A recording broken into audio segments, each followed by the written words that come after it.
Hey, how are you? Welcome back to PremierTalk TV Episode 3. We're surrounded by some familiar faces here and then a brand new one. We got a local Scouser hailing from Wisconsin. Let's talk about Liverpool. Baran, how are you? I'm good, man. How you guys doing? Thanks for having me. No problem. Kelman, how you doing today? Hey, I'm doing great. Another day. Well, not so great after the result, but I'm doing as good as I can be. And Parker, how's it hanging? Hey, DJ, man, I'm doing good. I think this weekend really is helping shape a really exciting title race. So, yeah, I'm doing really good. Well, I guess Parker started it off. We got to start there, gentlemen. Spurs versus Liverpool, match week 7. Probably the biggest talking point. What the hell happened? Parker, go ahead. Give me your case because I know Baran's got to say something. That's a really, really good question. So, listen, it was a good game starting off. I think, like, the magnitude of the game itself was already high before it started. And up until the 25th minute, I thought it was a really good game. Like, both teams were both fighting at each other. I didn't see really a better team, really, until, the game kind of changed and flipped on its head with the red card for Curtis Jones. And then, I don't know, man, it just didn't seem right to me, the refereeing from the beginning. So, I mean, yeah, there was a lot of things that were questionable, let's just say that. And it kind of took a lot from the game because, I mean, like I said before, it was a really good game until the red cards and until the offside stuff and all that stuff. And then all of a sudden, it was just Liverpool, like, pushing back or, like, having a back line. So, yeah, I mean, most people think, red card for the other team, automatic win, right? For the other team, right? No, like, not necessarily, especially not with Liverpool. They're just a quality team, and they really held us defensively for a long time.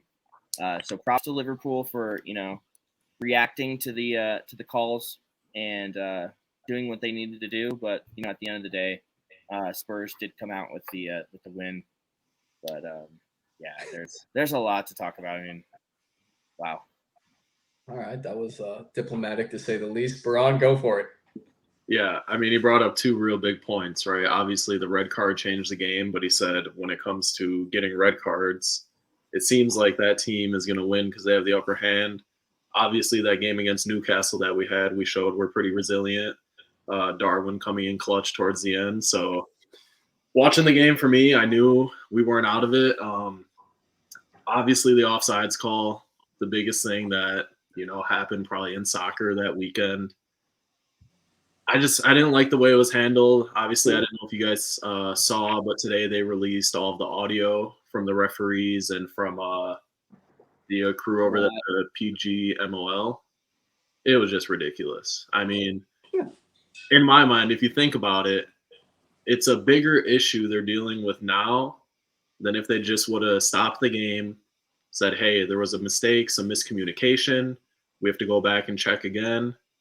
Okay, they thought that the call originally on the field was onside. That's why the check was so quick. But yeah, I don't know. It was tough as a fan. I think, like he said, up until the 25th minute, it was a good game.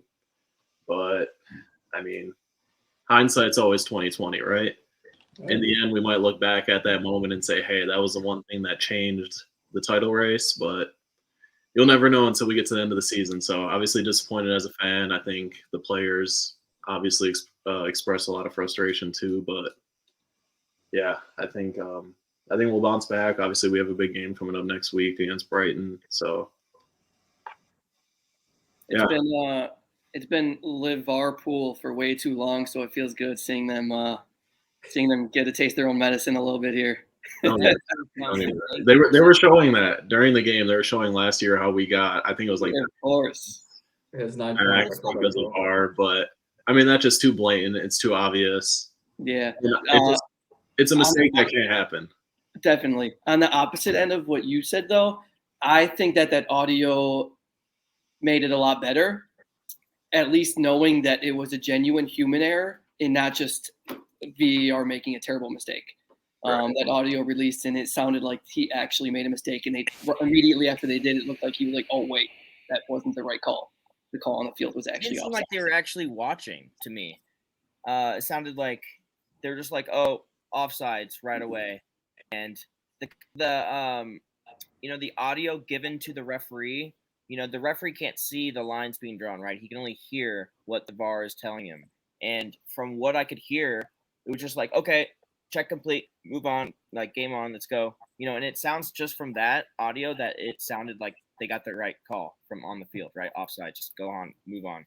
But that's just not the case. And I think VAR needs to be more specific with what they're actually, recommending the referee on the field. We recommend this goal instead of just being check complete done. No, you have to say goal or no goal, right? Yeah, correct. I mean, I get it. I mean, VAR was introduced to get rid of human error, obviously, and what we've seen debacle after debacle is human error related to VAR, which is kind of interesting. I guess that brings up the conversation whether you can it or not. But I kind of want to focus on the game a little bit, just because I did think it was quite evenly matched. I think emotions were high at the beginning. Obviously, you're going to see that in a big, I wouldn't call this a title contending match because I think one team is just going to flare out, and we'll get to that later. Sorry, Parker. But I don't know. I thought Liverpool upped their game once they went down a man. Do I think Curtis Jones should have started that game? Probably not. I think he's a little, in my opinion, I think he's young and a little naive and a little green. Yeah, I guess you can't do too much when you go into a tackle and your foot goes over the ball and you're into someone else's ankle. I think it was Basuma's at the time. That's tough. It's a tough call, but I do think it was the right call. I mean, I can't. I've seen red cards for a lot less go on. I do think Liverpool elevated their game afterwards. I think they were by far the better side with a man down. The goal was part and parcel of that argument right there. I mean, the goal was onside, and they were giving it to you guys. And in fact, until they went down another man, I thought they were going to win the game. I mean, they were playing 9-11. You guys still couldn't beat them. You beat them on an own goal. I think that speaks volumes of how overrated the Spurs team is, but they've been so fortunate in a lot of situations this year. But hey, that's just my take on it. I would like to get into VAR. If anyone has any rebuttals, please raise your hand. No, I agree with that whole thing. Liverpool already played 2 games down a man and won both of them. I don't know how they do it, but they just take advantage of it. Teams attack more, thinking that they have that advantage, and Liverpool are just so deadly on that counter with their front three that same thing happened with Spurs on the goal that got called back.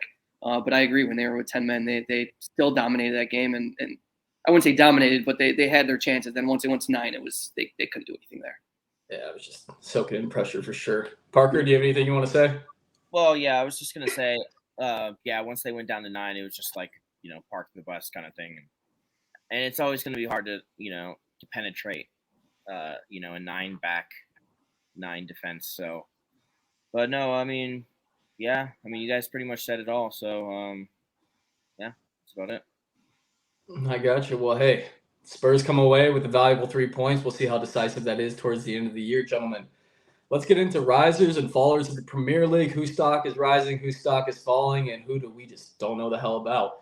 Let's go with Villa. 3 wins on the bounce and an impressive win, 6-1 against Brighton. Kelman, start us off. What are your thoughts? Yeah, that's 3 wins in a row, 1 against Brighton, and I believe they beat Chelsea as well. So 2 solid teams on that run. Obviously, you don't rate Chelsea, but I do think Chelsea are still good. But yeah, three in a row. The Brighton one, obviously being on the winning end of that, is unbelievable, scoring those 6 goals. However, watching that game, it wasn't a 6-1 game. So for Brighton's end, I don't think that they should be too down on themselves. Honestly, they had the ball, they had chances all game, and it was just counterattack, and Villa were finishing their chances. So obviously, huge confidence for Villa. Watkins has been unreal. He's been on the goal. He's been on goal scoring form this year so far. So they're looking good. They're going to be a tough potential top 5 if they keep it up. Yeah, absolutely. Baran, any thoughts on the game? Yeah, I mean, first I'll make a comment on what you just said. There's no way they're going to finish top 5. Wait, who? Watkins, Villa I mean, or Brighton? Right. No, Villa. Is that what you're talking about? Villa? You said Villa? Yeah. I mean, no chance they're going to finish top 5. Obviously, big win. Huge day for Ollie Watkins. 3 goals. The guy's on a tear. Like you said, it doesn't feel like a 6-1 loss for Brighton. I think, obviously, we have them next week. And any team that sees that game and goes into it thinking that they're going to walk into a cakewalk with Brighton, big mistake. Obviously, they're a good side. They have a great coach, great young team. But, yeah, I think for Villa, great win, and you take those when you get them. But for Brighton, there's definitely brighter days ahead for them. Parker. For sure. I think let's first think about who Brighton didn't have on the pitch. They did not have that German guy. What is his name? I'm spacing it. Pascal. Yeah, Pascal. Yeah. And I've heard De Zerbi say that he's like the main reason why the team has so much confidence. He's like a leader on the pitch. Like he can kind of get people's confidence going. But I mean, we have to give credit to Villa. I mean, Unai Emery is an absolute mastermind. I mean, seriously, he really is. He has intent. He has tactics. And not only does he have those kind of tactics, but he can get the team to actually do what he wants them to do. I mean, you can have you could say all you want during, halftime or whatever, but if they don't do it, it doesn't matter, right? And his team is really performing and actually listening to what he wants to do.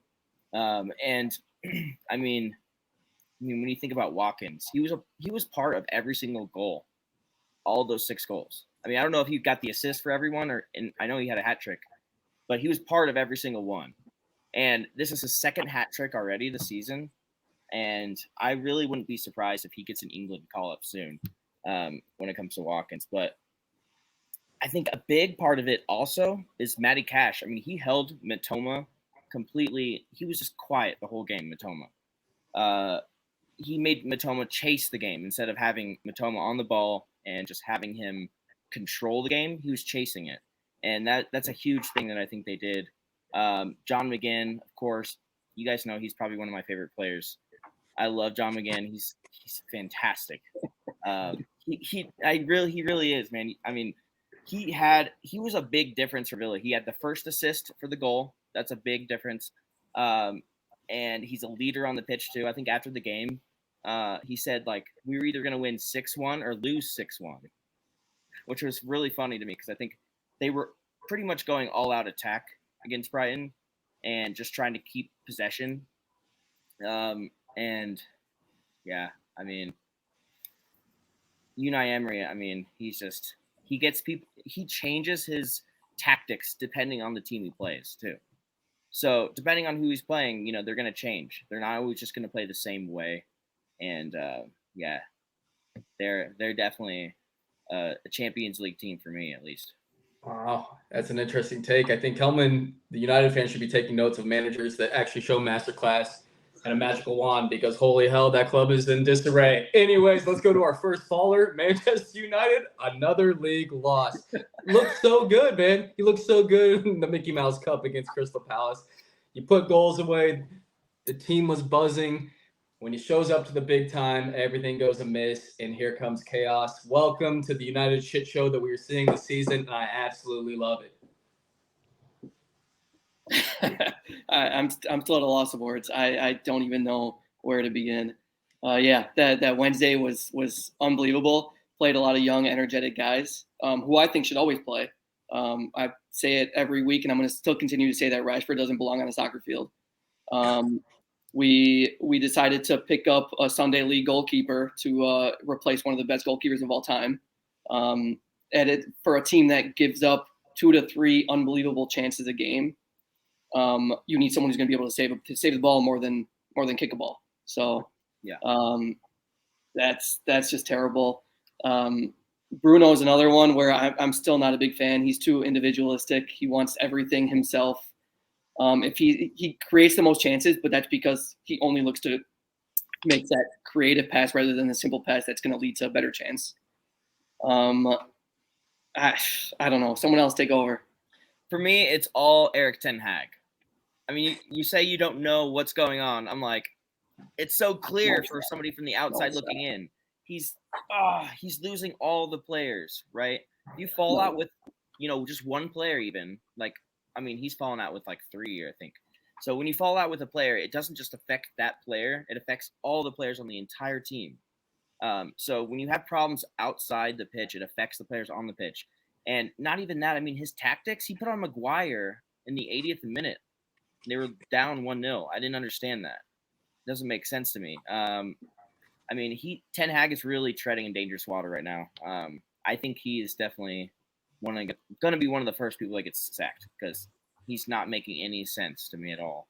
And you guys are losing consistently. It's not just, lose one here, lose another one every other game. No, like you're losing like a lot of games, 4 out of 7. Yeah. That's really we lost concerning. 6 out of the first 10, and we have 6 Onana apologies. So at least he's apologizing. Bro, gotta help me out. I mean, listen, 10th place, 9 points after 7 games, right? Yeah. I have the surefire answer for Eric Ten Hag. You get rid of Rashford, you get rid of Sancho, you get rid of Martial, you get rid of Anthony, and you get rid of Bruno. I 100% agree. Like those guys, like when you're thinking of Manchester United, those are not guys that should wear a Manchester United shirt. Like Kelmo said, Bruno, I mean, he's great, but he's pretty much a cancer to the team. The guy's complaining nonstop. Yes, is he going to create chances? Sure. But are you going to have a guy that creates chances and then brings down the entire team when things don't go his way? Or do you want a guy who could just keep the ball for you, he could play, but he's going to bring everyone else up around him? Rashford, I mean, the guy has been the same from age 18 to however old he is now. He hasn't improved on one thing. He's got no soccer IQ. He's got worse on things.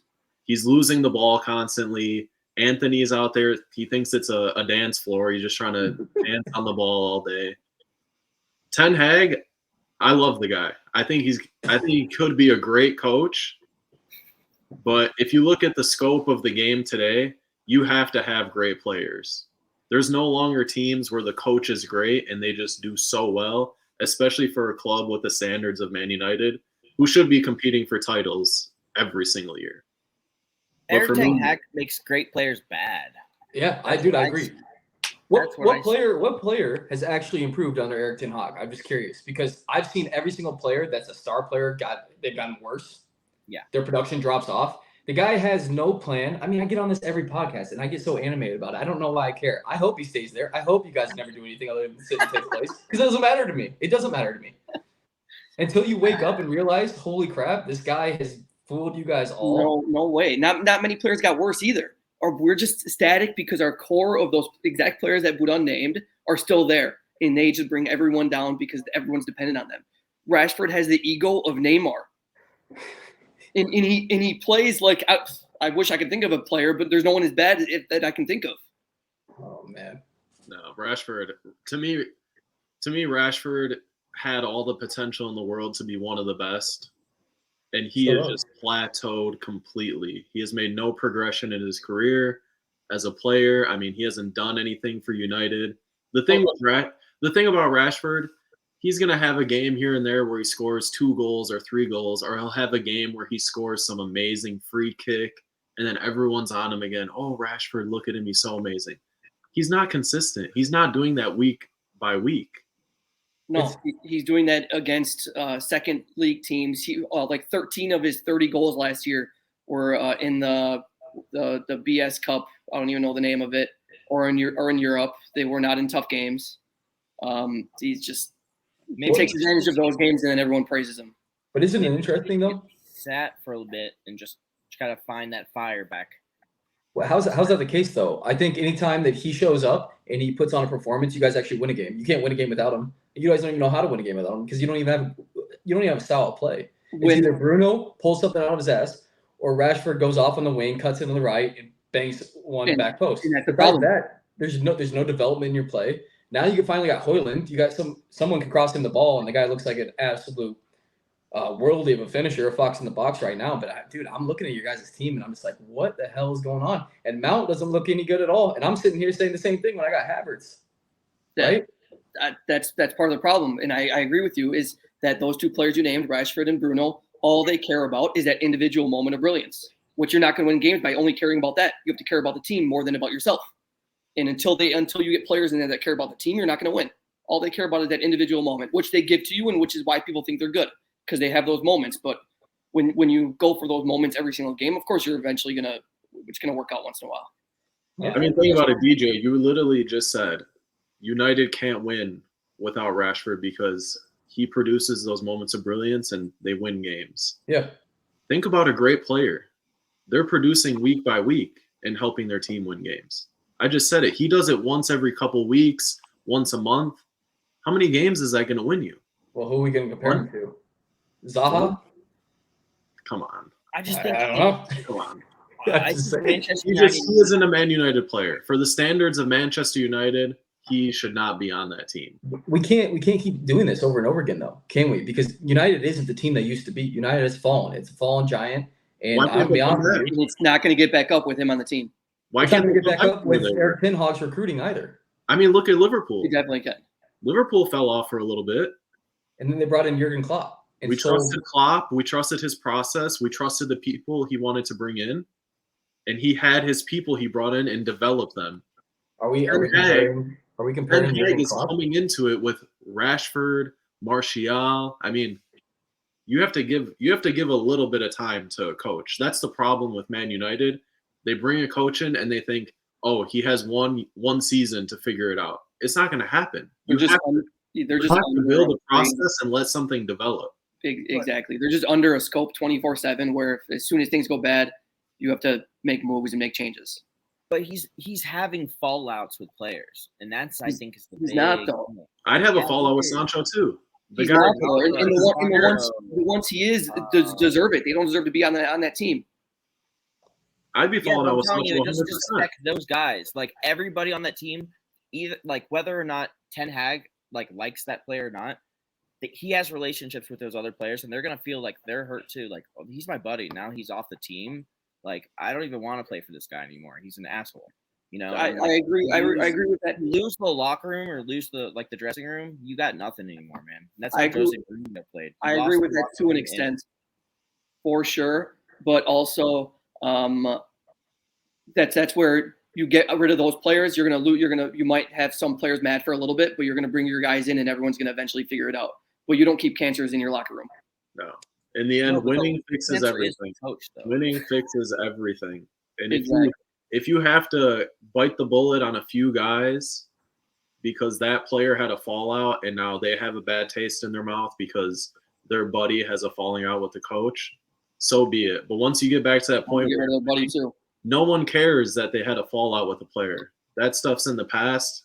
They're focused on winning. They're competing for titles, Champions League, everything again. It's in the And back that's of their what they really mind, care though. about. Like maybe, well, hold on, maybe I'll have a fallout with Ten Hag too if I don't do well this game or something. You know, it's in the back of their mind. You know, Well, Ten I like Hag to think to push out players really easily, really quickly. So hopefully, I don't have a bad game because I don't want to piss off Ten Hag. You know, I well, don't know. no, I think a lot of that came down to He's training. an These guys, absolute cancer. So I hope Parker. you guys keep him. I really do.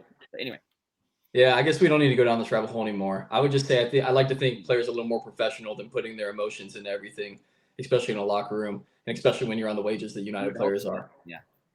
But we could talk about this for days. I don't agree. I think, hey, honestly, keep them there. I could care less. We don't have to talk about you guys that much anymore.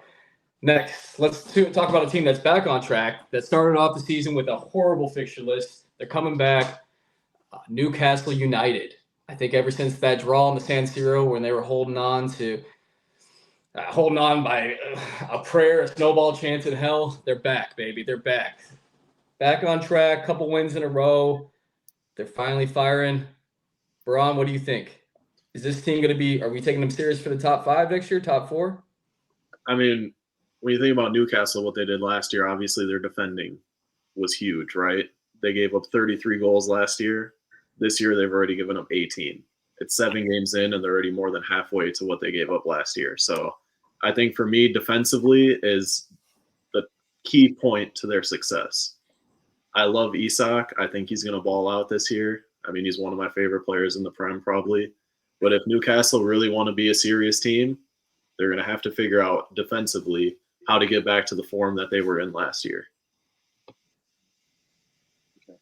Come on, Parker. What do you guys think? Yeah. No, I think even the beginning of the year they weren't bad.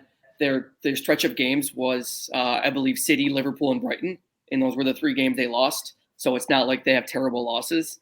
The performance in that Brighton game was very poor. Against City they actually played really well, just couldn't score. and Liverpool beat them down a man, which was unbelievable by Liverpool. But yeah, and now their results here. I agree with Budon Isak, and their attack is unbelievable. When they score goals, they score a lot of goals, and they're just fun to watch. But yeah, defensively, I think I mentioned it last week as well, is that their key defensive strategy last year was, if when in doubt, foul someone because you're going to win the set piece. You're going to win the header. Your shortest defender is 6'5", and I think they need to go back to that this year. Louis Bennett. Excellent. I got it, baby. All right. Parker, what are your thoughts, man? Yeah, I mean, you guys pretty much touched on it, right? Improve defensively, but it kind of shows, the offense is definitely there. 8 different goal scorers. I think Trippier got like 4 assists. This is crazy. I mean, just the amount of crosses they can pull up and just score from, it's crazy. So, yeah, I never really doubted them from the beginning. They had a tough schedule, and I think they have a fantastic coach, manager. So yeah, they're gonna be up there. And the thing is, like, I think somebody mentioned, like, they lost against some of the top teams, and that kind of like proves, are they gonna be in the top 5? They can't beat, teams in the top 5. How are they gonna be in the top 5? So we'll see as the season progresses, but I see them being up there for sure. Definitely top 7. Okay. I think that's a great thing about the league is there's so many games, 38 games, that you can lose to every single top 4 team, and you're still going to finish in the top 5 if you definitely. if you finish business against the bad teams, and they finish business against the bad teams. Whereas some of them, like Arsenal, can beat some of the top teams, and then they in years past they're better now, but then they lose against Burnley or whoever. Everton, yeah. Yeah, it wasn't great. Well, that was actually funny you guys mentioned that they can. Arsenal made a living off of losing against all the top teams and beating the rest of the teams to get top 4 every year underneath the Arsenal. That's kind of what Spurs did too, honestly. So sorry, I can't really remember last time we were in top 4. Definitely true. Tell me, you can definitely do that. You can lose against top teams and still get a good top spot. So yeah, you're right. One thing, not only Newcastle getting back to winning ways, but also Bruno Guimaraes, whatever the hell the Brazilian's name is, that's a magician in the middle of the field. The real Bruno. The real Bruno with a lot of steel just signed a new contract with them, which will give them a boost as well. It's good to see them retaining the talent they have and knowing that Newcastle's going to be here to stay. I think Tonali was a great signing, although he started off hot and kind of fell off and kind of fell in love with AC Milan and didn't show up that game. But regardless, I think he's back. I think their midfield has been boosted, so it'll be interesting to see where they end up. And I think moving forward, yes, the first 3 games are kind of tough for them. It would be tough for any club. But I do think playing against the top 6 throughout the rest of the year, it's going to be a tough test, especially going to St. James Park, man. That's not fun for anyone, right? And then lastly, let's talk about another team, top of the table, showed the first little weakness that we've seen yet. Is it a chink in the armor, or are we a little worried about the legs? Do the legs have it? So City lost to Wolves. What a crazy result. Anyone see that coming? Yeah, Wolves did the unthinkable. They really did. Wow. I think a lot has to do with Pep, right? Pep wasn't even on the touchline. I don't know if that has a lot to do with it, but when I look at it, I see, Pep wasn't there. And also, I think Wolves were playing counter-attack football. And that's how you beat City. That's how Spurs have beat City, the last few years. We've gotten a couple wins against City, and most of the time it's because we're holding back, parking the bus and then just doing a counterattack with Son or something. And that's how we've beaten City in the past. And I think that's what Wolves did exactly this last weekend. So you just have 8 in the back, counterattack, just hope for the best. And if you have 8 in the back, it's going to be hard for anybody to score, even City. So yeah, it's definitely, obviously, any win against Man City is a shock result. I don't think that City should be too worried in the long run, but for Wolves, that's a great result. And honestly, even though they're not doing great in the table, watching them play against some of the better teams, like they played United, Liverpool, Brighton, and They didn't win those games, but they play very well. They just have no final third quality. But they play really well. They should have won. Honestly, all 3 of those games they had a chance to win. But they just have no one up top to score. And then Neto's been stepping up, and he's been scoring and dishing out assists. And he's been quality, top tier this year. He's going to have a move to a top team, I believe, very soon.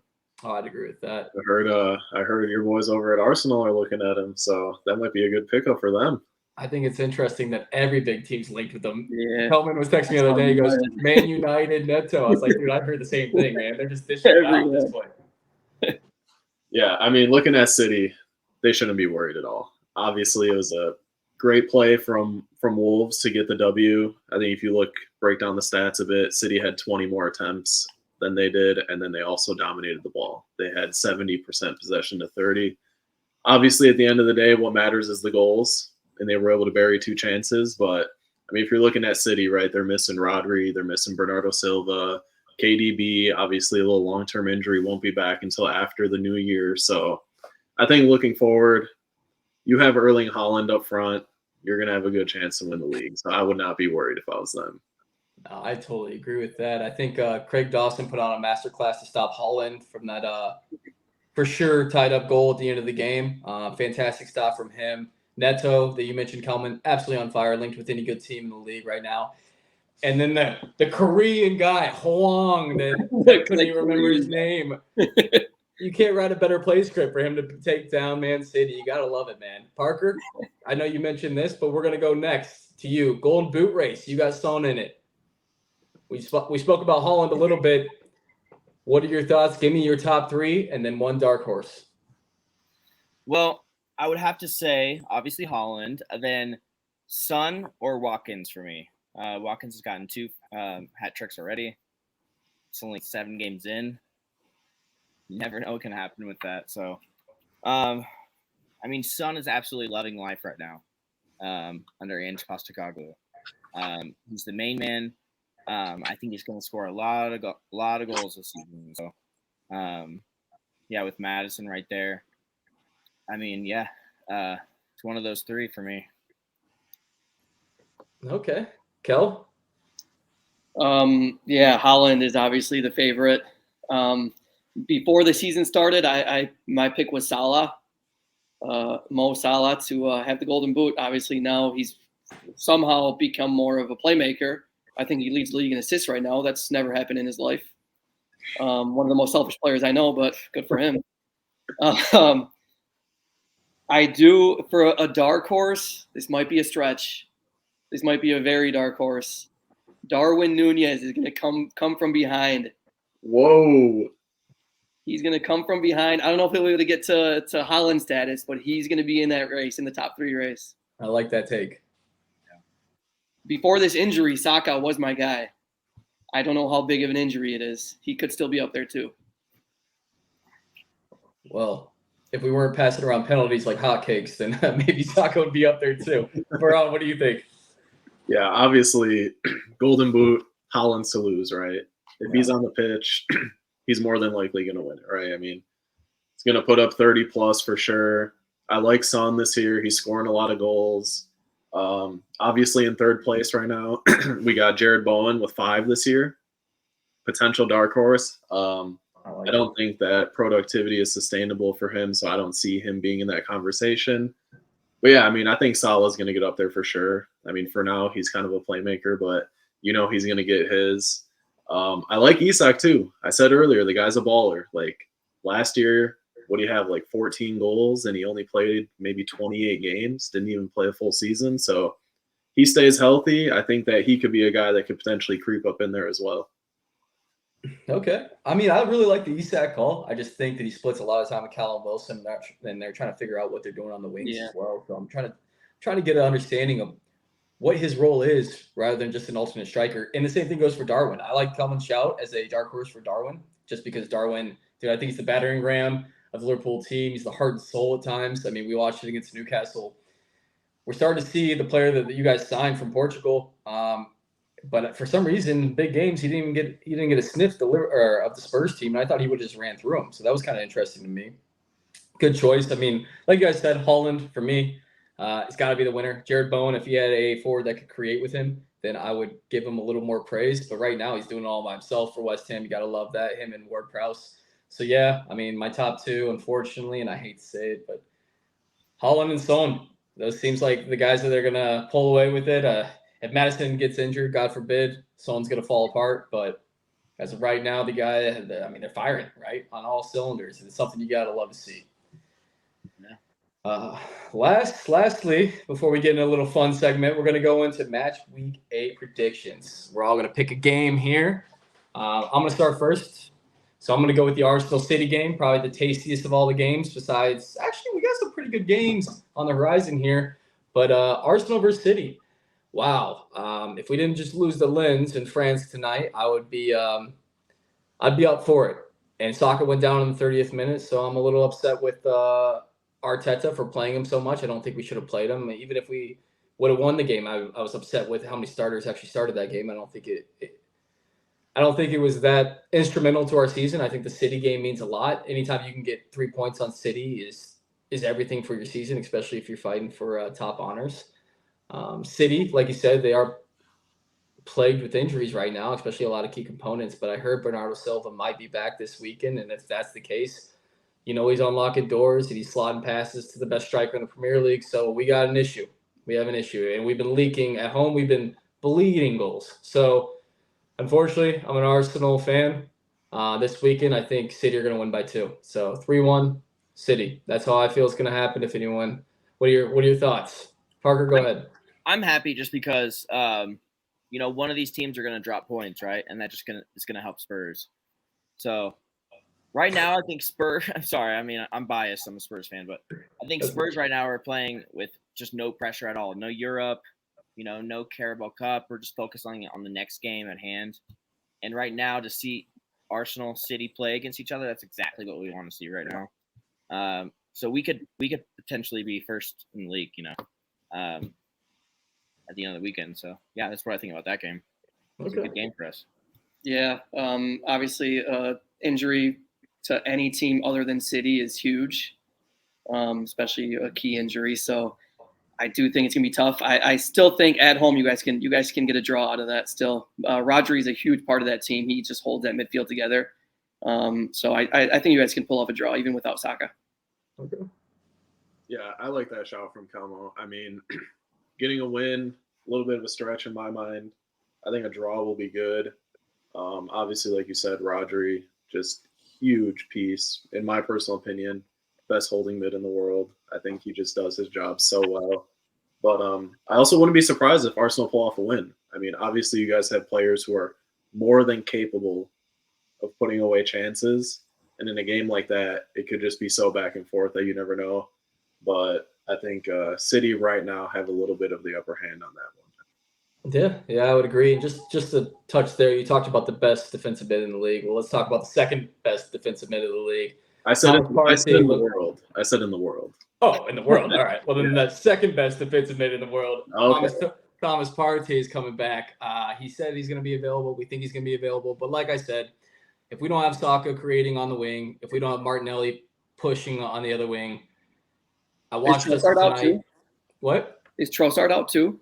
No, he was back, but tonight was his first game back after his injury, and man, his first touch was a donkey touch to say the least. It wasn't looking great from the lad.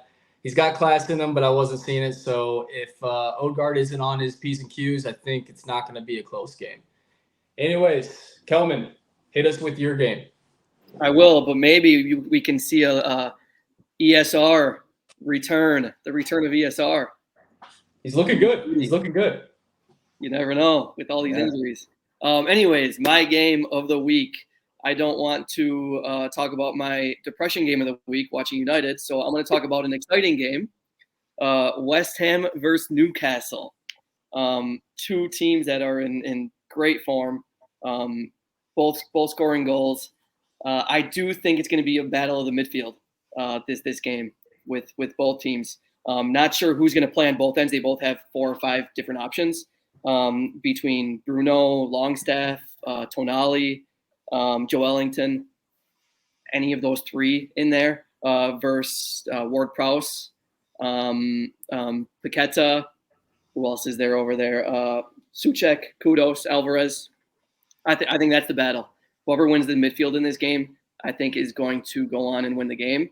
And opinion here is Newcastle's midfield is going to win, and then they only need a few chances with their attackers as well. So I think Newcastle midfielders are going to win and create more chances, and I think it's going to be a 3-1 game, Newcastle.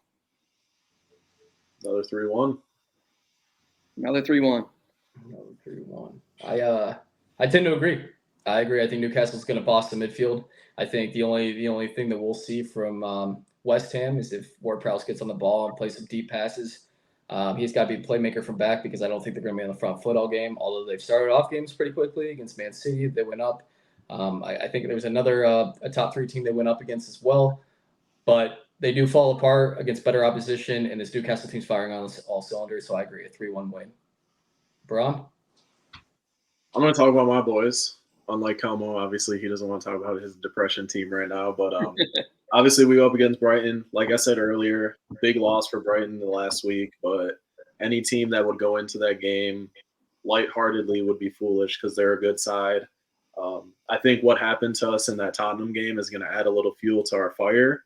Obviously, going down a man and playing with 10 men for a good 40 minutes and then going down another man and finishing off the game with nine guys on the pitch and still losing to an own goal in the very last minute. We show a lot of resiliency. Trent, potential comeback, might be full-time now. I know he came in off the bench. I think Darwin, if he can get some minutes, could bag a goal here or there. But I like our chances over Brighton. I have us right now 2-1. And I think this game we're going to see Mo Salah, the goal scorer, not the playmaker. I know we have qualms with this, gentlemen. Anyone got something to say? Well, I was going to say the same thing with Brighton. Brighton just lost 6-1 to Aston Villa, so they're going to be coming back with a vengeance as well. It's going to be a great, great game, honestly. 2 teams that can attack. Like, we all know they can attack. Brighton has scored, the most goals, I think, next to City or something. So, yeah. Both teams are going to be ready to come back with another win, I think. Yeah. Liverpool, when I say this, don't take it completely. They remind me a little of United in terms of they also give up 2 to 3 unbelievable chances a game. And Brighton is not a team that misses those chances. The difference is Liverpool can give those chances up, but then they're going to go on the other end and score 3-4 goals themselves.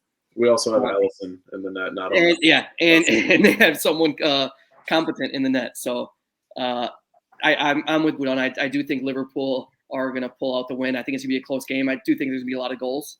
I don't know. Did you have a prediction, Budon? I'm going to go 3-2 Liverpool. Yeah, I had it at 2-1, so kind of in the same boat, 1-goal win for us. But, I could also see a game where both teams come in and attackers are flying and goals are being scored.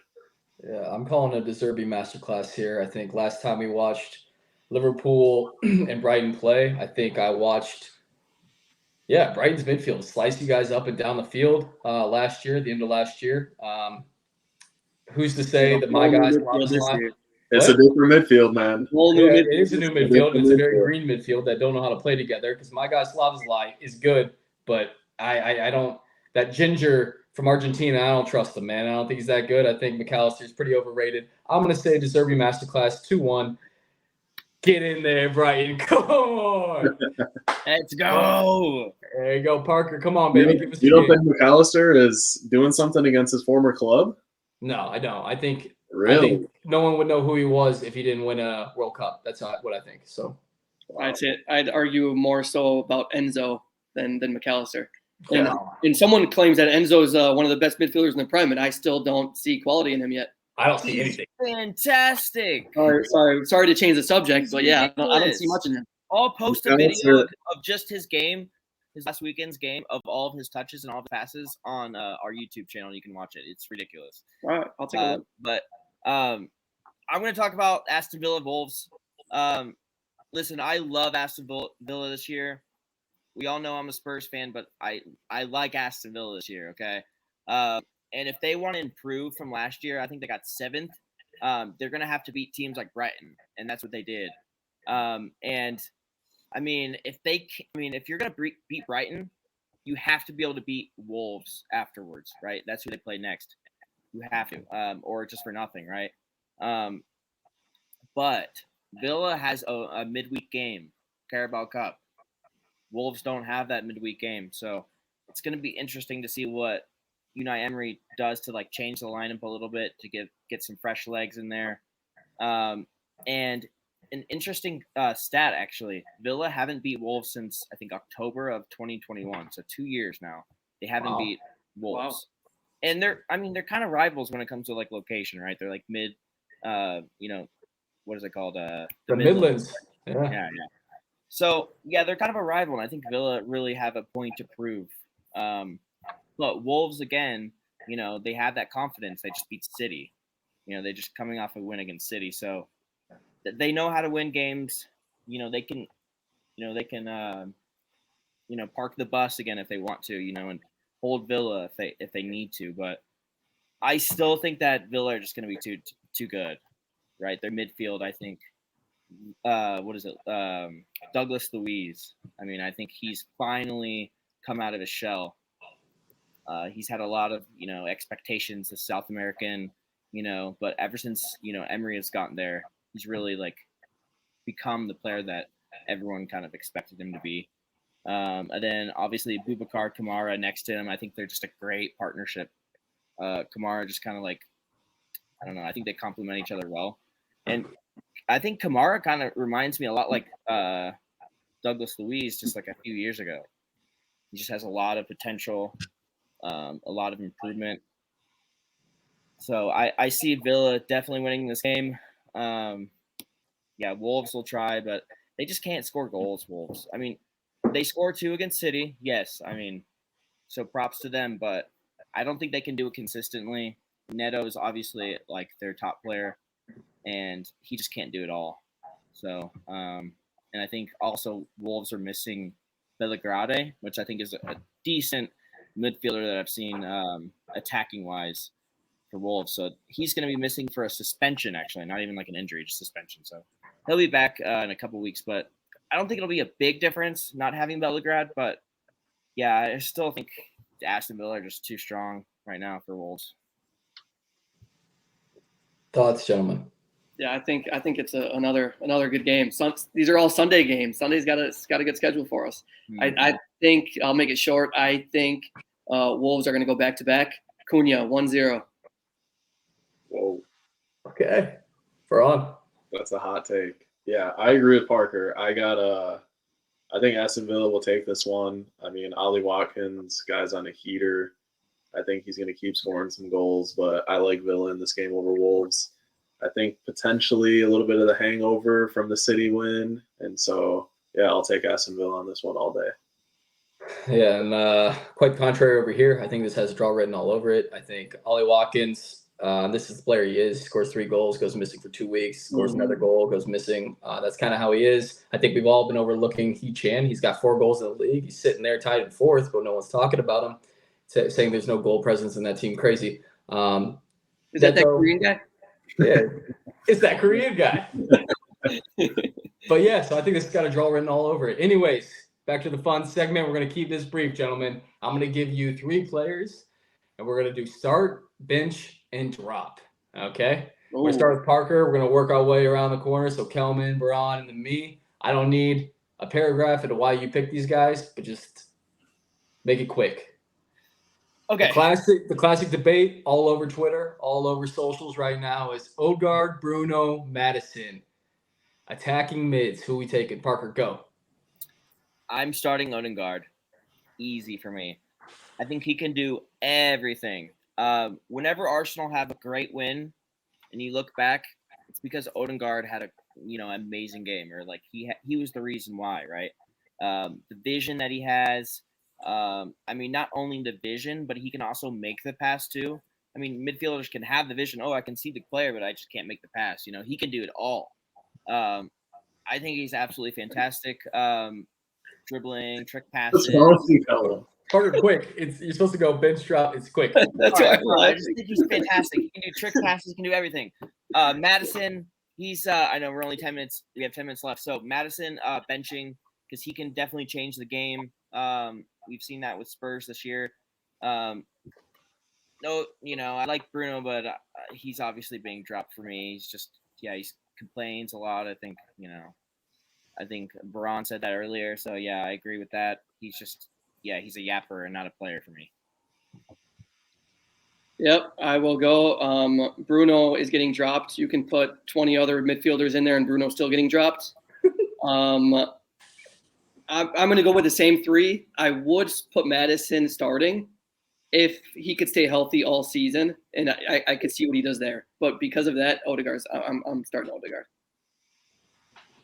Yeah, I mean, you guys took it right out of my mouth. I mean, Odegaard starting for me for sure. Madison can sit on my bench, and then Bruno, I couldn't care any less where he goes. Like Helmo said, put 50 midfielders in front of him. I'll probably pick someone else still. But yeah, Odegaard, he's got the flair. He's got a little bit of magic. Madison, lovely guy. I think he's a great player, but give me Odegaard in the starting lineup all day. All right, I'm benching Bruno. I'm no. I'm dropping Bruno. I'm benching Odegaard, and I'm starting Madison. I don't know.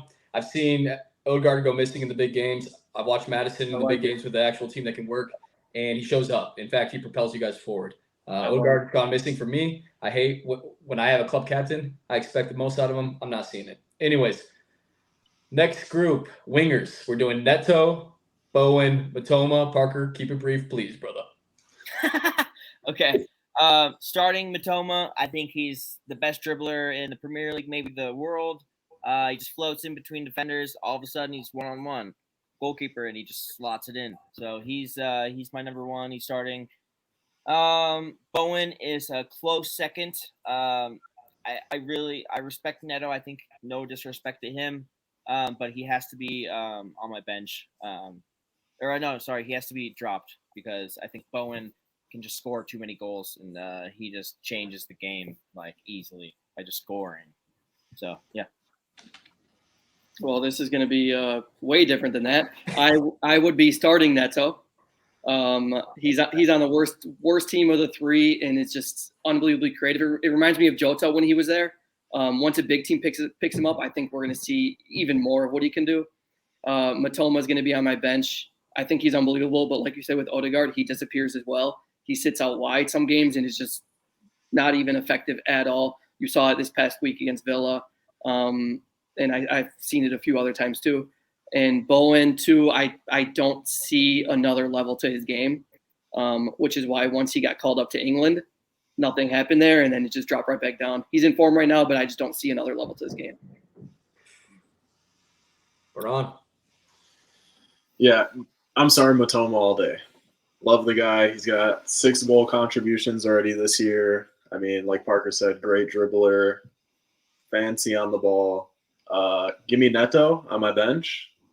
I think once he makes that move, we'll see a real big jump from him. I mean, the guy is creating chance after chance and just doesn't have someone on the end of it. And I'm dropping Bowen. I said it earlier. His productivity right now, it isn't sustainable. We're going to see a regression sooner or later. And, I'm taking Matoma and Neto over him all day for sure. Talking about sustainability, and we put Neto over him. Interesting, because Neto just showed up and he had an ACL injury 2 years ago. But here we are. He was great before that injury, though. Yeah, he was good, but he wasn't actually netting goals like this. Jared Bowen has to be number one. He's starting because the production he's putting out right now, he's putting West Ham on his back. Him and James Ward-Prowse in the middle. For me, Neto comes second. I do think he's also putting a team on his back, a worse team, but he's also, he's a one-trick show. Run fast down the wing, cross it. That's all he does. He doesn't have a lot of, I know from blowing out ACL, he can't turn that well, and he hasn't been turning that well. And then for me, I love Matoma, don't get me wrong, but I don't think he showed up this year yet. I think Matoma's going to announce himself around November, and then we'll have a different conversation. So it's what have you done for me lately? Matoma's been a passenger, but does he have the ability to be a world beater? Absolutely. I think this is a great discussion between the three. Anyways, let's go to strikers. Something a little spicy for you guys. Watkins, Isak, Darwin. Parker, let's go, baby. Watkins is my starter, 100%. If I was Gareth Southgate, he'd be my starter, even over Kane. Kane can sit, baby. Fuck him. Fuck Harry Kane. Watkins is my number one, baby. Whoa. And then, obviously, I think Isak is a great player. He's done well. he's just not. He's not even a bench for me. I would bench Darwin, and I got to drop Isaac, unfortunately. Yeah. Yeah, I got another way different one again. These are some hot takes here. I got Isak. I would start. Okay. He's been unbelievable. He can play on the wing. He can play up top. He bags goals. He dishes assists. He's good. Darwin on the bench, just a goal scoring machine. Anytime you bring him in, he's scoring goals. And Watkins, like DJ said, and for the last few years, that's how it's been. He goes off for 2 or 3 goals and then disappears for the next 4 games. Then he'll score another 3 goals and disappear for 2 months. And it's just no consistency at all with that guy. But now they have Unai Emery, okay? So just keep that in mind, okay? He's gonna get the best. In a few months, maybe my answer will be different. We'll see if he can keep it up. He's gonna get the best out of him. I'm all about You're glazing Emery, man. You're glazing. I love him. I love him, man. Yeah, I get it, dude. Chill. All right, we're on. Yeah, I'm in the same boat as Kalman here. Give me Isak starting. Darwin on my bench. I mean, I love him, but I think I'd take Isak over him, and then Ollie Watkins can hit the road. I think when I'm looking at these 3 guys, like Darwin and Isak, world-class potential. Ollie Watkins, he just doesn't have it. So, yeah, if we had Isak right now, I mean, he'd be our clear-cut starter. But, yeah, I'd take him over Darwin right now. But like we said, we'll see in a few months. I like that we're disagreeing, honestly. I do. Because I rate Watkins, like, so high. And they're all 3 of them are great, but it's tough. True. Yeah. It's going to be even more interesting because I disagree with everything all you guys said, right? For me, I think we're finally seeing the Darwin you guys tried to sign when he was in Portugal. The guy's unbelievable. It's crazy to me that he's splitting time with the midget Jota or who the other striker is up top. Gakpo that can't move to save his life but has a good touch. Darwin should be the out-and-out starter for Liverpool, so I'm starting him. Who am I going to bench? Isak or Watkins? Probably Watkins because he's not as diverse as Kelman pointed out. I mean, Isak can play anywhere in the top 3, and his dribbling ability and his decision-making ability is incredible. And the pedigree is on the ball, by the way. I mean, I don't know if anyone saw his first goal of the season where he chipped the keeper, cutting in on the inside. It was fantastic. Watkins doesn't have that in his locker. He just has a turn and throws hips into a shot. So I'm dropping Watkins, I'm benching Isak, and I'm starting Darwin. So, gentlemen, big games this weekend. Does anyone have anything they want to say to round us out, Parker?